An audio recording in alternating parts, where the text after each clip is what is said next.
Coming up, new BMW 420i plus critical fat cave upgrade.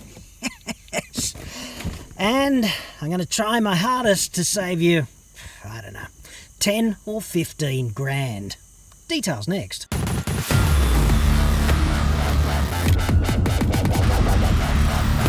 I'm John Cadogan from AutoExpert.com.au, and I get new cars cheap for buyers here in Australia.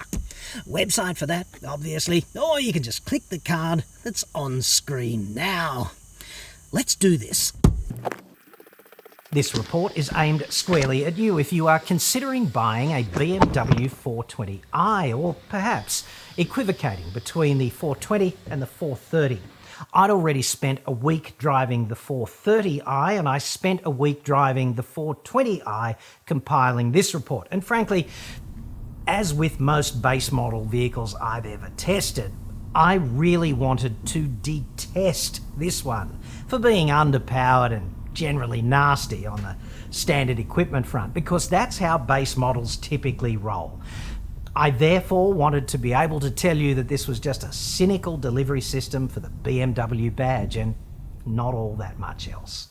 I even wondered why BMW would suggest that someone such as me should drive a car such as this. Like, dude, don't they know who I am?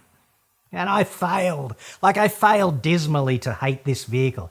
Instead, I am compelled to tell you that it's actually a very nice car, provided you are the right potential owner, and we'll get to that. It's not especially ideal if you are some kind of driving dynamics nutcase or all-round performance pervert, but not everyone is. So in this report, I'm going to focus on who this car is right for. I'm not going to spend so much time telling you that it's got a distinctive snout, mainly because you've got eyes and presumably you've been to Specsavers, and beauty versus beasthood is such a subjective determination in any case. Just look around. I've done a detailed report on the 430 as well, and I will link to that sort of, up there. Bear in mind that the 420 and the 430 have essentially the same engine, it's the same hardware. BMW has simply put some kind of electronic gag on the 420 because the 430 is 15 grand more, and people who drop 15k extra on a car generally expect it to go about 15,000 bucks better. The 420 and 430 are both 2-litre turbo petrol engines that drink 95 RON petrol, that's gasoline, Morocco, and powering the rear wheels via an 8-speed auto, okay? If you drop about $45,000 more over and above the 75k you'll probably pay to drive away in a fairly standard 420, you'll get into the 440i X-Drive, and that is a properly special driver's car. X-Drive is, of course, BMW code for all-wheel drive, and the 440 comes with a turbo inline 6 displacing 3 litres, so 50% more cylinders and 50% more capacity. And you need to feed it 98 RON, which you can friggin' afford because you've just dropped, 120 grand or something on a car. So stop bitching about the price of petrol, for Christ's sake, dude. In real terms, if you spend 15 grand more, you get about 33% more performance out of the 430. So that's if you go from the 420 to the 430. And that would be at normal driving revs, okay? And if you spend 45 grand more, you get more than double the performance and twice as many tyres pumping tractive effort to your next speeding fine. That's in the 440, okay? That's kind of how the range rolls. Now, a lot of reviewers are going to tell you that the 420i is kind of undercooked on performance. To which I would retort, most reviewers are proper performance perverts. They're not doing this job for the good pay, right? And I am one of those perverts, but I've learned enough to know that it's good to try to see cars from the perspective of the well-adjusted non-pervert in cases such as this, because that's who it's aimed at, okay? Performance perversion is, of course, a character flaw, and it is great fun scaring the kiddies, though. I admit it. Certainly, if you hop out of a 440i after driving its tits off and jump immediately into a 420i, it is going to feel substantially slower. But I have to say, a fully loaded Mazda 3 Astina with the 2.5 litre Atmo engine, which is widely regarded as a great, engaging mainstream car to drive, it's slightly slower than a 420i in a straight line at normal driving revs. And yeah, if you rev its tits off, the Mazda is slightly faster. So what I'm saying here is context, dude. They're close. Line ball overall, the two of them.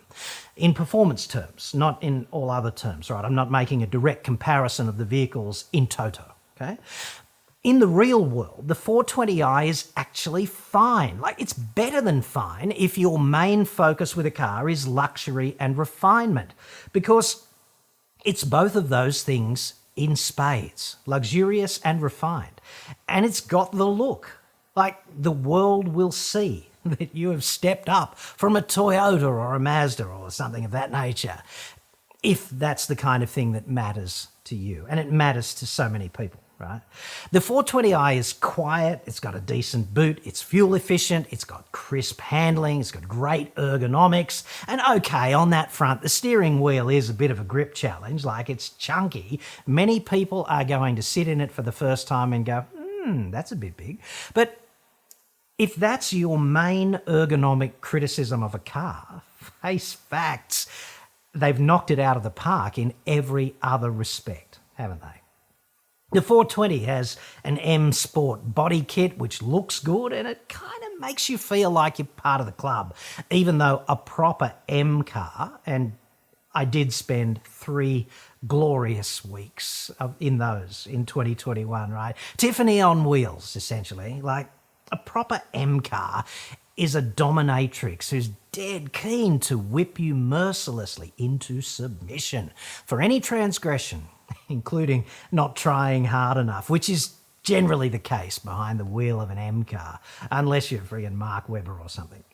Some reviewers will say that the 420 is an example of form over function. That's a pretty common criticism as well, but I would say that that depends on how narrow your definition of function really is. If function includes things such as refinement, luxury features and good handling and high levels of safety, then there's plenty of function within this car. Those kinds of comments from reviewers, which you will hear over and over if you are seriously in the market and inflicting endless reviews upon yourself, are pretty narrow in my estimation. The infotainment system is awesome, and frankly, I've formed the view that most car maker infotainment systems are properly hideous. Like, if everyone at Google went on a 4-month LSD bender, the next generation of Android Auto would still be substantially better than most car maker infotainment GUIs out there. This one is pretty slick. And the instrument cluster is different, but I'd suggest it's good different, not hideous different. It's awesome projecting the GPS between the speedo and the tacho. Like, that is so helpful. And it's also very useful, counterintuitively, having your music playlist projected up on the head-up display. It makes it so easy to skip Celine Dion without taking your eyes off the road. And this is, of course, great advice for life right there. Always skip Celine Dion, but keep your eyes on the road, dude. The instrument cluster and the infotainment are going to require a period of accommodation from you, okay? As will the transmission shifter if you've never driven a BMW. But these features are all excellent once you are used to them. Different can be better, but you kind of have to spend the time and make friends with it, proving perhaps that first impressions are not always right when it comes at least to test driving a car. And thank the Lord, in a parallel universe perhaps, but thank him anyway that BMW's interior designers have seen fit to implement textured aluminium on some of the high-wear interior surfaces, for example, in the centre console area and elsewhere, and thus they have avoided cursing this car with endless frigging piano black, which looks so good on the showroom floor but gets scratched to the shithouse, #Australia, That happens the second you just look at it the wrong way. Like 3 or 4 weeks into it, it looks terrible. So props to them for thinking about things like that. Take note of those buttons marked 1 to 8 beneath the heating, air conditioning and ventilation controls. These are not just radio presets, which it would be easy to mistake them for. They're actually fully customizable buttons. You can program them to be just about any configurable setting. It can be a navigation setting, an infotainment setting, whatever. Like, take me to John Wick's gunsmith on button 1 via my favourite massage therapist on button 2, and let's pump out all of Marilyn Manson's fattest fat beats on button 3. And let us avoid any vegan restaurants en route via button 4. That's a perfect day out right there, in my view. It's configurable by way of menu deep dive. Like, any one of those buttons can be set to whatever your 4-chambered thoracic pump desires, dude. And if that kind of thing is a bit hard for you, perhaps because you're a, politician or some vitally important human resources manager or even a car company's CEO or similar, then just darken the dealer's door, dude, and get them to sort it out, because that's what they're there for. Ultimately, the core question here is, who is the 420i actually right for? And are you close enough to being that hypothetical candidate? If you want the cachet of the brand and the dare to be different snout, plus more than adequate levels of luxury and refinement, then in my book, 75 grand is actually a pretty decent exchange for what you get in a 420i. And it's going to be good enough in a straight line, plus better than that in terms of its ride and its handling. And here's the bit where I save you 10 to 15 grand, as promised at the outset. The performance of the 420i is adequate. It's actually up the good end of adequate, like the sprightly end. There's a disconnect between the reviewer and the reviewee in most cases here, because performance pervert, right? And you're not one. Nobody is ever going to jump into your 420i and opine, what a gutless shit heap. It's not going to work like that. Like, someone might say, well, this is not nearly as fast as my M4. To which you might retort, yes, quite, my former friend, but my tyres don't cost me $2 grand a corner, dude, and you did pay $120,000 more for your M4 up front, so there's that. The 420i is good, right? It's just not a performance pervert satisfier. So if all you want is a really nice car that drives well with a premium badge and distinctive looks one way or the other, then this is kind of right for you, or at least it's a strong candidate. And the 430, therefore, is going to be 15 grand extra in engine overkill, which is money that you really don't need to spend, or which you could devote to something else. Personally, I would spend it, but performance pervert, guilty, your worship. Frankly, you'd be better off dropping the 15 grand on any of the numerous options that attend the 420i and every other premium car purchasing experience. And these are endless, right? These options, right down to things like the laser headlamps that use actual lasers. Yes, I want that. So you kind of have to brace for impact against the assault of that if this is your first premium purchase rodeo in the car domain. And you got to bear in mind that face-to-face at the dealership, the conversation is going to go kind of like this, right? They're going to say, we might have this particular 420i in stock, or that particular one on a boat, and it's got, I don't know, the dolphin leather option and the plutonium accents on the instruments, the saxophone holder on the roof, and the lingerie chiller in the glove box. Yes! And then they're going to try to slot you into that and figure out what the discount is going to be. Like, the conversation devolves in this general direction. But not every would-be saxophonist actually needs a lingerie chiller, obviously. It's just one of those nice-to-have features, and you have to decide how badly you want that. So If you can live with this car's Roxanne-inspired snout, which is absolutely a love-hate thing, it's kind of binary, and maybe you're working to a budget for your particular salary packaging limit, maybe you need a nice car to stick a client into in the front from time to time, then this car will not disappoint, right? The back seat is obviously kind of cramped. It's a bit of a no-go zone, but excellent for the mother-in-law. Like, dude, she will never want to ride with you again. Once will be enough. Yes. Please let me be a bitch momentarily, however. There's no standard adaptive cruise control in this car, nor I think on the 430i, and I did just cross-check that on redbook.com.au. It's actually not until you buy the 440i xDrive that you get adaptive cruise control standard. And to me, this is a glaring omission in 2021-22, considering the overall utility of that particular feature and its proliferation in mainstream cars, costing well under half the cost of a 420i. To me, the omission of that is a dead set shame. But if a car to you is about the cachet, the look, the luxury, whatever, the 420i is definitely going to be a contender. And of course, one of the other things about BMW ownership, which I should mention, is that here in Australia, at least in my experience, BMW does a significantly better job looking after the owners who have legitimate problems with their cars in service.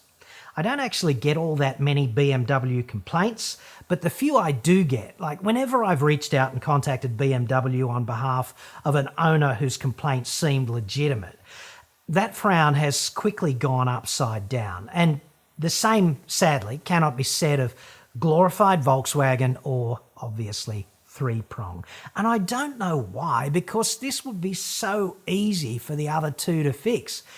My presumption of it is that it's a cultural thing inside those organisations and their heads are buried in the sand on it. Or maybe they're aware and they just know they can get away with it because gravitational pull of those two brands for enthusiasts.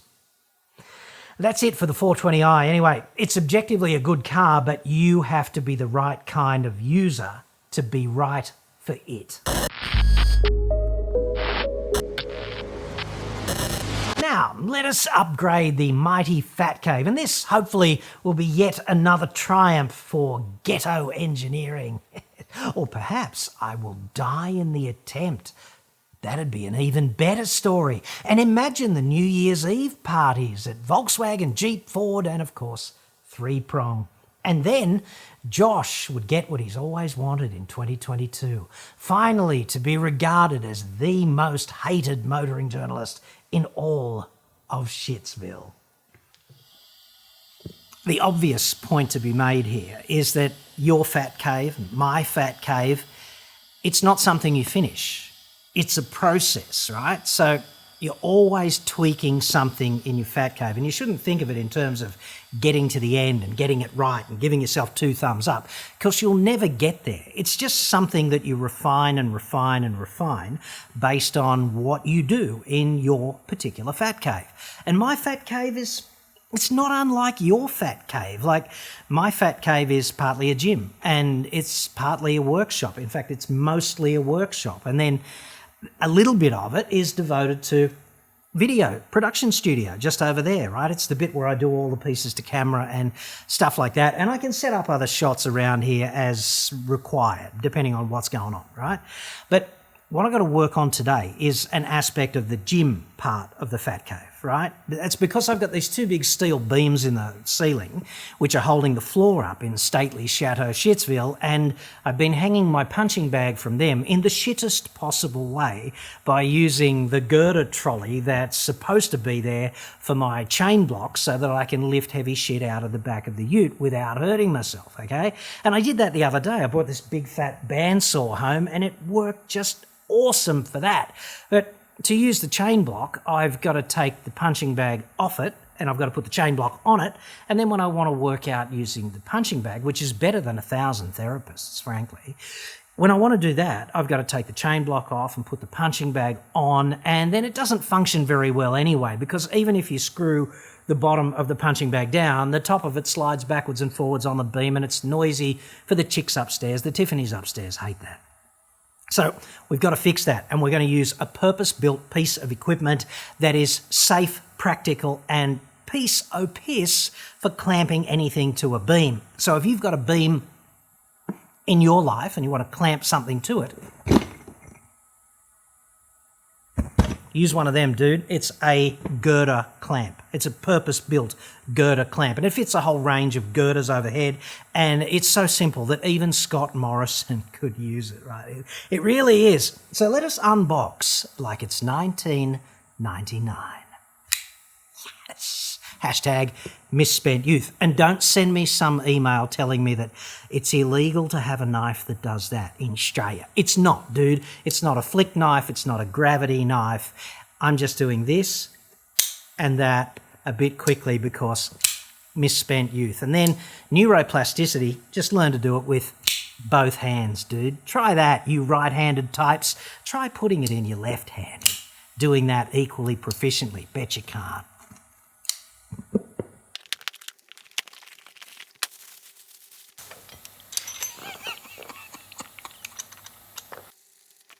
There's just something really clever and really nice about using the right tool for the job, and obviously this is purpose designed to clamp onto the flange of a beam.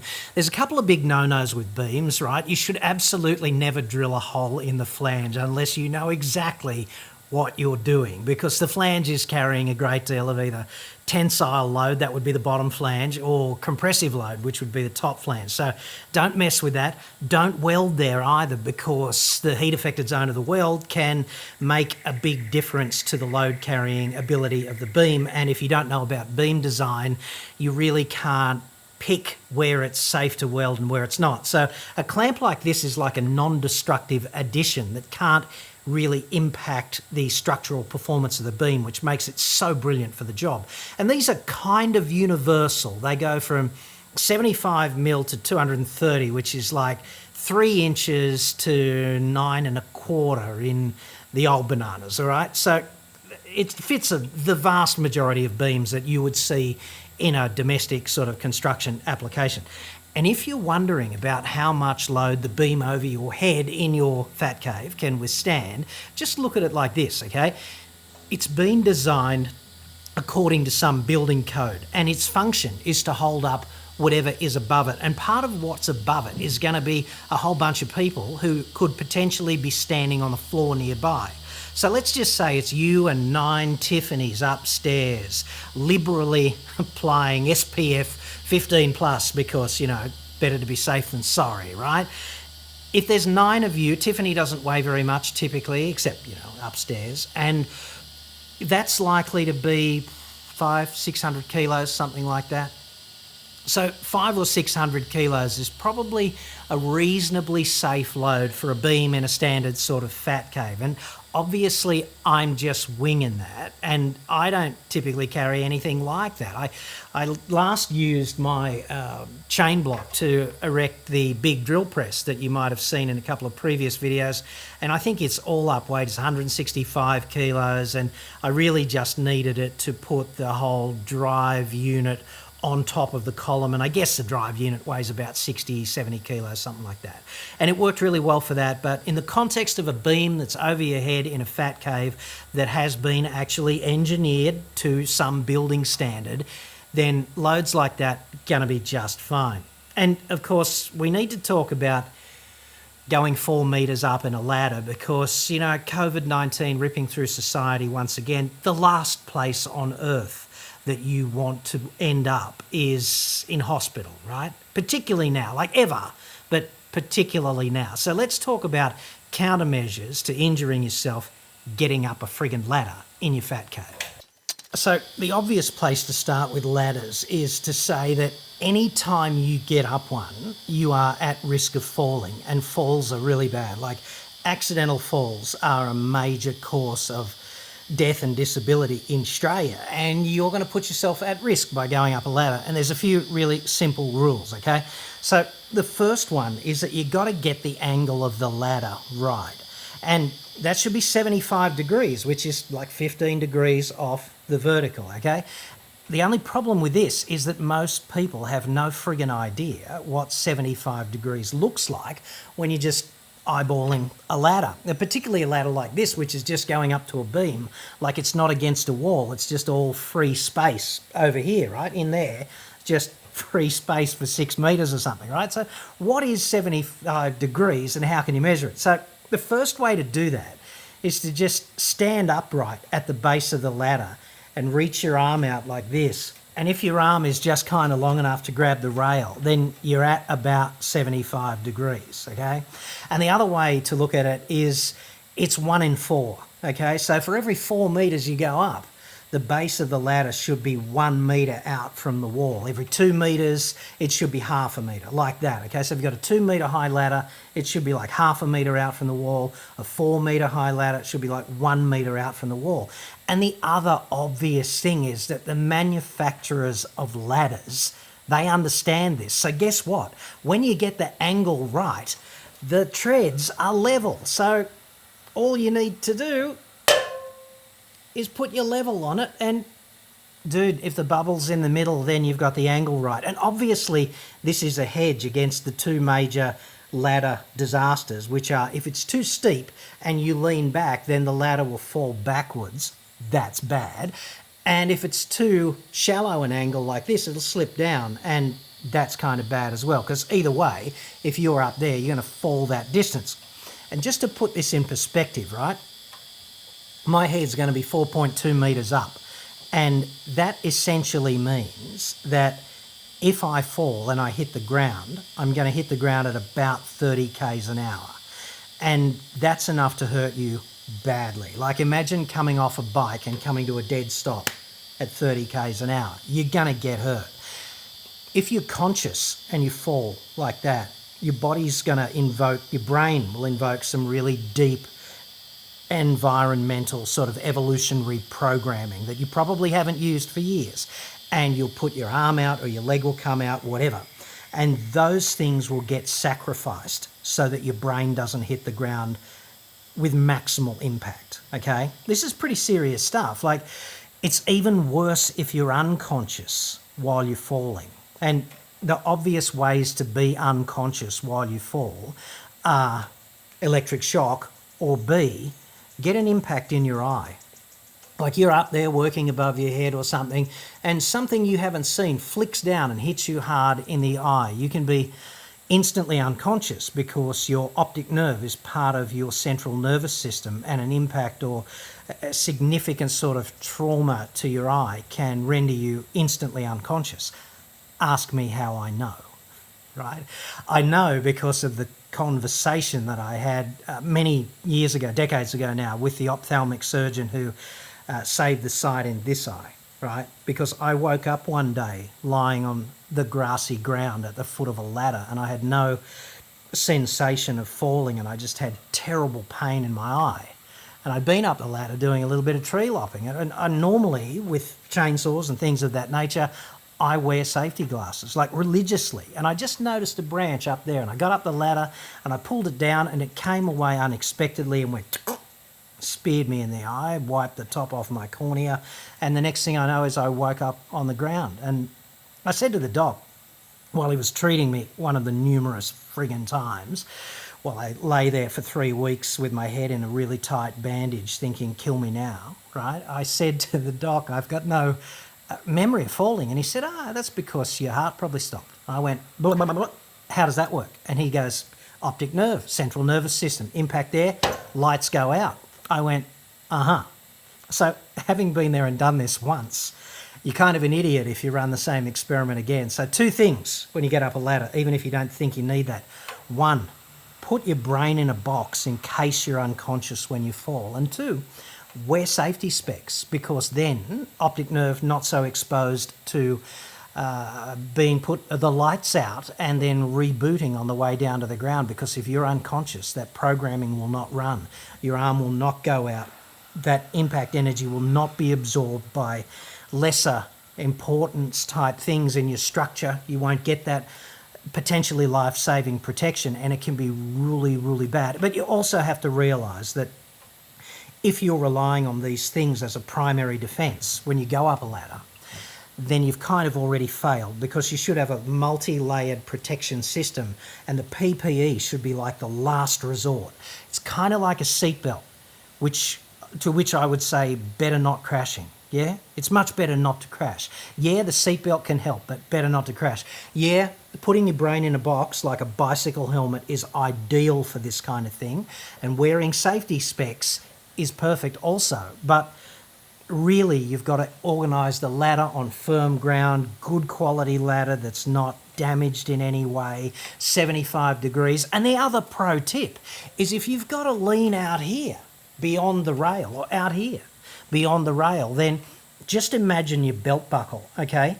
You're not allowed to move your belt buckle outside the boundary of these two rails, because then your centre of mass will remain within the uprights protecting you, and you won't end up in this situation where you're out here and all of a sudden the ladder starts to slide down the wall, because that's also bad. So anyway, without raving on too long about the safety aspect of doing this, I'm going to put my brain in a box, put my safety specs on, get this up there, clamp this on, put the punching bag together, and, dude, cue the montage.